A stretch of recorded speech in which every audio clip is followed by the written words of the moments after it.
हैदराबाद के गुलजार हौज एरिया में कारोबारी प्रहलाद मोदी के घर में 18 मई की सुबह भीषण आग लग गई। मीर जाहिद घटनास्थल पर सबसे पहले पहुंचने वालों में से एक थे। वे चार मीनार से दोस्तों के साथ चाय पीकर लौट रहे थे, तभी उन्हें महज 100 मीटर दूर कृष्णपर्ल बिल्डिंग में आग लगने का पता चला। जाहिद बताते हैं कि एंट्री के लिए एक ही गेट था और वहीं आग लगी थी, इसलिए हमने बगल के मकान में दीवार तोड़ी और अंदर घुसे। हालांकि हम घर में पहुंचे तब तक ज्यादातर लोगों की मौत हो चुकी थी।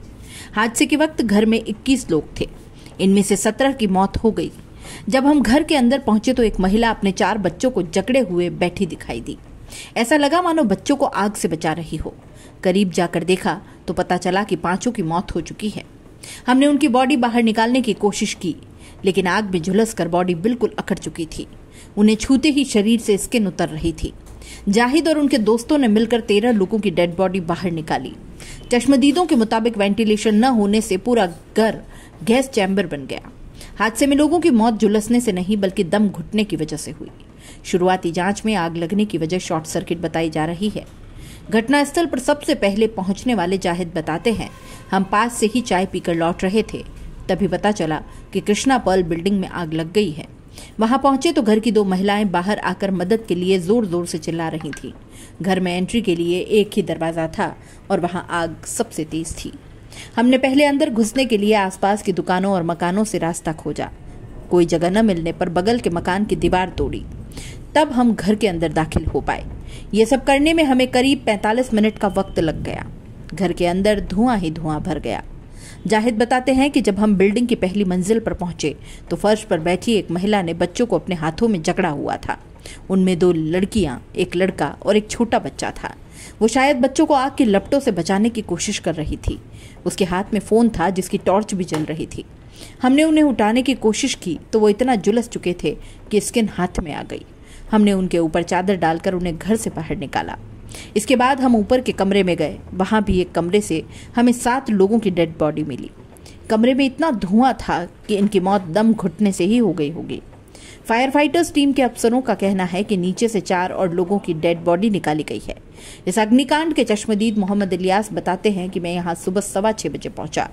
कृष्णापर्ल के ठीक सामने मेरी दुकान है।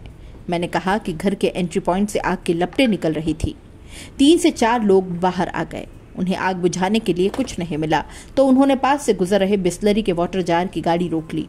घर में ज्यादातर लकड़ी का सामान था, इसलिए आग फैलती ही चली गई। आग पर काबू पाना मुश्किल हो गया। 5 से 10 मिनट बाद ही फायर ब्रिगेड की गाड़ी आ गई, लेकिन सकरे रास्ते की वजह से अंदर पहुंचने में देर लगी। फायर ब्रिगेड की टीम ने घायलों को पहले पास के प्राइवेट हॉस्पिटल में एडमिट करवाया। वहां डेथ कंफर्म होने के बाद उन्हें उस्मानिया हॉस्पिटल में शिफ्ट किया गया। मरने वाले 17 लोगों में ज्यादातर रिश्तेदार थे। इसके अलावा घर में काम करने वाले नौकर भी थे। आग लगने की वजह शॉर्ट सर्किट हो सकती है। घर का गेट छोटा था, वेंटिलेशन की व्यवस्था भी ठीक नहीं थी। एक ही एग्जिट था, शटर आमतौर पर बंद रहता था, इसलिए हादसा इतना भयानक हो गया। आमतौर पर घर में 10 लोग रहते थे। गर्मी की छुट्टियां हैं, इसलिए रिश्तेदार भी आए हुए थे। बच्चे बाहर पढ़ते थे, वो भी छुट्टियों में घर आ गए। बच्चों ने शनिवार को रात भर मस्ती की। किसे पता था कि सुबह होते ही सब कुछ खत्म हो जाएगा। पीएम नरेंद्र मोदी ने घटना पर दुख जताया और मृतक के परिवारों को मुआवजा देने का ऐलान किया। पीएमओ ने लिखा, हैदराबाद में आग की घटना में लोगों की मौत से बहुत दुख हुआ। जिन लोगों ने अपनों को खोया है उन्हें संवेदनाएं। घायलों के जल्दी ठीक होने की कामना करता हूँ। प्रधानमंत्री राहत कोष से मरने वालों के परिवार को 2-2 लाख रुपए और घायलों को 50-50 हजार रुपए की मदद दी जाएगी। तेलंगाना के सीएम रेवंत रेड्डी ने भी हादसे पर दुख जताया है। उन्होंने कहा कि वे पीड़ितों के परिवार के साथ खड़े हैं। सीएम ने अधिकारियों को घायलों को बेहतर इलाज दिलाने का आदेश दिया।